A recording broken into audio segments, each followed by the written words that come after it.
So, thinking about designing a new model for pandemics based on what we've already been experiencing, I think like the main thing for me, even though I'm not in a school, so it's a little bit different, but just really, really being sure about what the needs of every one of your students, really what their requirements are. And maybe there's actually a form that is filled out by parents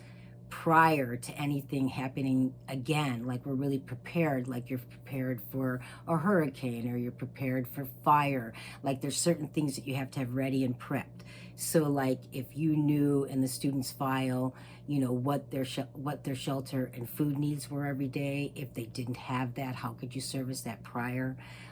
Thinking about like once the student is at home, they've already got their devices, they know what formats you're working on, you're already practicing it in the classroom, so that there's no troubleshooting going on once we're in the space, because it's already so traumatic already to be taken out of school. The less trauma that we can be putting in, the better. One of the things I did notice majorly was that no one had supplies. So I did a concerted effort at the schools that I worked at to make sure every student had all the materials that they needed, and that because the two schools that I was working with virtually, the families did have to come and get their breakfast and lunches from school, that it was easy for them to pick up the materials to be able to bring that back to their home, so that every student was able to do the work. And then the work that we did do while we were online was much more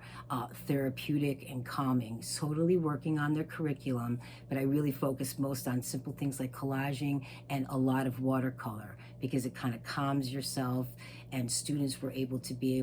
in a space with their friends and classmates and still feel like they're a part of something without feeling a lot of lack. So those would be the things, just that whole idea of that cultural coding, really, really finding out where